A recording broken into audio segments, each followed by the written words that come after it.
Welcome to our procedural safeguards training video. Thanks for joining us. Oh, thanks for having me. Procedural safeguards in special education. Under IDEA, the term parent is a figure who takes on the parenting role and takes legal responsibility for the child's welfare. Native language refers to the language normally used by the individual or mode of communication normally used. The school is required to give the document to you once a year, as well as when there is a referral for evaluation. Decisions are made by you and the school through an admission review and dismissal committee, or ARD. The committee determines if the student qualifies for special education or related services. The committee will develop, review, and revise the student's individualized educational program, or IEP, and then determine where the student will be placed. If you have any more questions regarding the ARD or IDEA, contact your school for more information. Child find. All children who have disabilities who are in Texas and need special education or related services, regardless of whether they are attending a private or public school, must be identified, located, and present.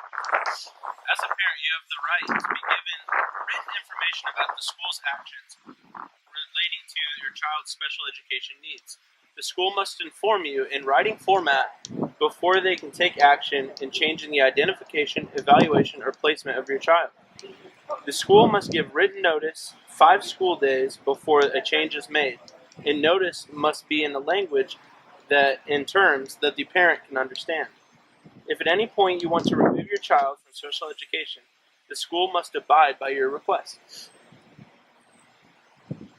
Regarding parental consent, your consent must be informed, meaning you must have a complete understanding of what you are giving permission for, and includes a description of activities and who the records will be released to, and that your consent must be voluntary as your right. However, you have the right to change your mind and deny the school permission. If you wish to revoke your consent for continued provision of special education and related services, this must be done in writing. The school needs to ensure that they retain documents of all attempts to obtain consent. This record must be detailed and inclusive of telephone records, copies of correspondences, and visits made to the home or workplace. Before the first evaluation, the school must give you prior notice, written notice of the evaluation plan, and get your informed consent.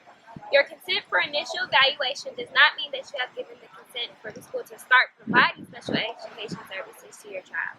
If your child is not living with you, you cannot be found. Or you cannot be found, the school is not required to obtain your consent.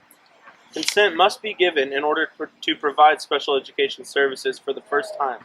If your consent isn't given, despite numerous attempts by the school through different measures, the school isn't in violation with FAPE and isn't required to have an ARD meeting or develop an IEP for the student. The school must get the parent's consent to reevaluate the student unless they tried and the parent could not have been reached. If your child is in public school and you refuse to give your consent for an evaluation or reevaluation, the school may pursue the evaluation or reevaluation by using mediation or due process hearing procedures. If you initially give your consent for your child to receive services and then revoke it in writing for the continued provision of services after the school has already begun them, the school may not use mediation or due process to obtain your agreement or in order to continue services. Consent is not required before the school reviews existing data as part of an evaluation or reevaluation, or when your child is given a test or an evaluation is given to all students unless consent is required for the other students. The school may not use your lack of consent to deny you or the student any other service, benefit, or activity. If you disagree with the evaluation done by the school, you have the right to get an evaluation done by an outside source, expense paid by the school. IEE is an evaluation conducted by a qualified person who is not employed by the school. Refer to the procedural safeguards for details on IEE criteria, hearing officer determination, private expense, and IEE ordered by a hearing officer. There are certain discipline procedures for a student if they violate the school's code of conduct. If they are removed from their current placement and that removal constitutes a change in placement. If your child violates the school's code of conduct, They can remove your child for up to 10 school days or less in a school year. The school is not required to provide educational services during these removals. Suspension cannot be longer than 3 days. If the child's placement is changed, if removal is more than 10 school days in a row or pattern is formed, on the day the decision is made to change your child's placement because of a code of conduct violation, the school must notify you and provide you with the procedural safeguards. A manifestation review must be conducted within 10 school days of a decision to change placement. The members determine if your child's conduct was the direct result of the school's failure to implement their IEP or if your child's conduct was caused by their disability. When behavior is a manifestation. When conduct is attributed to your student's disability, the ARD committee is obligated to conduct a functional behavior assessment, or FBA. Yet, if the behavior was directly a result of the school failing to implement your student's IEP, then the school is required to take the necessary steps to rectify the problem immediately. The ARD committee must return your student to the placement which they were removed unless the school and you approve of a change of placement as a modification of the BIP, with the exception of special circumstances.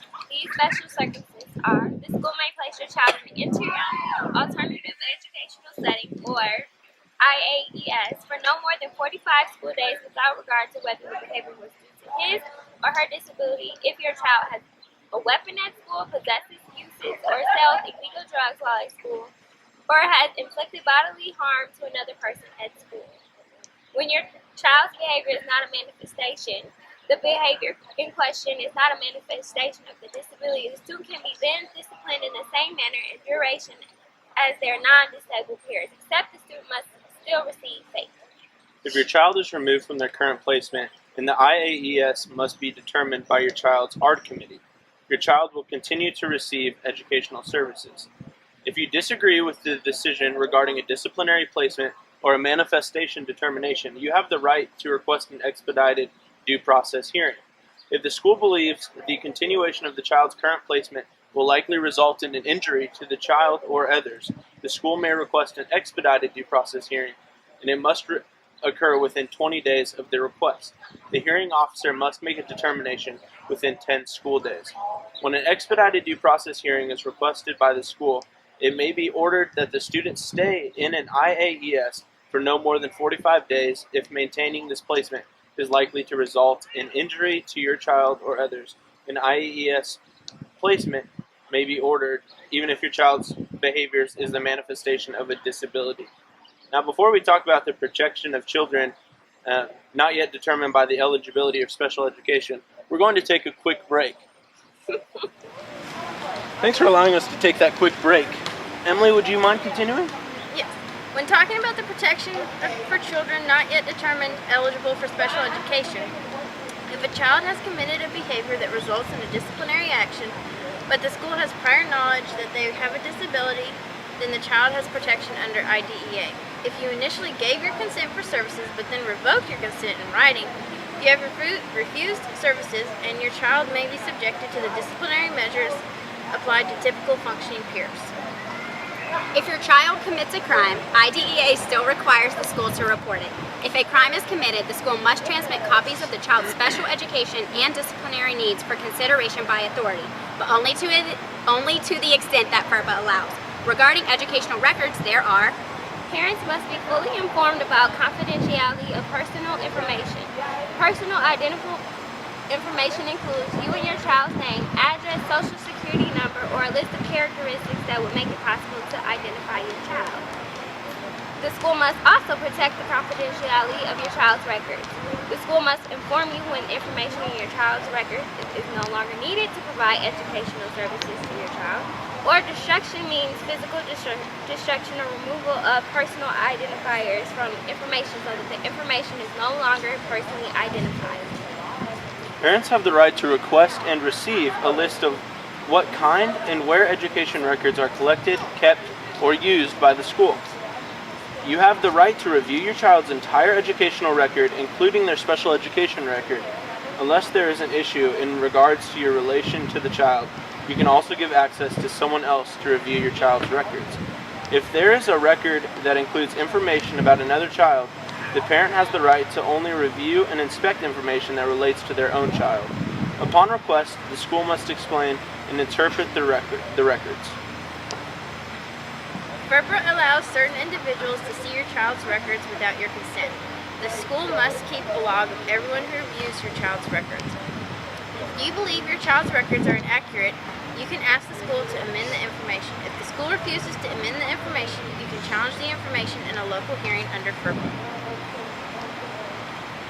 Voluntary private school placements by parents. If you choose to place your child in a private school, your child must be included in the public school's population of students receiving special services in the same location under the provisions of IDEA. However, if your child has been provided FAPE and you chose to place your child in a private school, the public school is not required to pay the cost. Private school placements by parents when FAPE is at issue. The amount of reimbursement to move your child to a private school can be lowered or denied if at the most recent ARD you did not inform the committee that you are rejecting placement proposed by the public school to provide FAPE. All aspects that could lead to a reduction of funding are described in detail in the Procedural Safeguards Handbook. The age of majority under Texas law is 18. All parental rights will transfer to your child at this age. You will no longer be allowed to attend meetings unless invited by your adult student, and you can refer to the Procedural Safeguards document for a more detailed explanation. For surrogate parents, if after several attempts the school cannot identify or find the parent of a child, the school must assign a surrogate parent to act in place of the child's parent. Foster parents often meet the criteria for serving as a child's parent. If not yet, you may be appointed as a surrogate parent if you meet those requirements. Resolving disagreements. If you disagree with the school's actions, you are encouraged to work with the school personnel to resolve differences as they occur. You may also ask the school about what resolution options are available to parents. There are 4 formal options for resolving disagreements: state IEP facilitation, mediation services, special education compliant resolution process, and the due process hearing program. The Special Education Information Center, you can contact them at 1-855-SPEDTEX or 1-855-773-3839. A state law passed in 2013 that provides independent IEP facilitators. They facilitate an ARD meeting with parties who are in dispute about decisions relating to the provision of FAPE to a student with a disability. There are specific conditions that must be met in order for the TEA to provide and may be referred to in the Procedural Safeguards. Mediation is an available option used for resolving disagreements about the child's identification, evaluation, and placement, and FAPE. Anytime you disagree about your child's special education program, you will have to ask for mediation. If you and the school reach agreement, you and the school's representative will sign a written agreement. Special Education Complaint Resolution Process. If you believe the school has violated a special education requirement, you may send a written complaint to the TEA at the address at the end of this document, or send it to the entity against whom the complaint is filed. Anyone may file a complaint with the TEA. For additional requirements for this process, consult the Procedural Safeguards packet online or this handout. During the due process, an impartial hearing officer hears evidence from both sides and makes a legally binding decision. You have the right to request a hearing on any matter relating to your child's identification, evaluation, or educational placement, or the provisions of FAPE to your child. You must request a hearing within 1 year of the date you knew or should have known the action in question. The timeline does not apply if you were prevented from asking for the hearing because of misinterpretations of the school or because the school withheld information from you that was required to be provided to you. If you request a hearing, you have to prove that the school violated a requirement, or if the school requests it, it must provide the proof. Before you sue the school, you must have had a due process hearing. If not, your claims will be dismissed. In order to receive detailed information on this process, you can refer to the Procedural Safeguards Handbook in regards to requesting a due process hearing, resolution meeting and expedited hearings, hearing officers, the child's status during the proceedings, before the hearing, during the hearing, and the decision, the civil action, and the award for attorney's fees can all be found in the Procedural Safeguards Handbook. Thanks for watching our video. Have a good evening.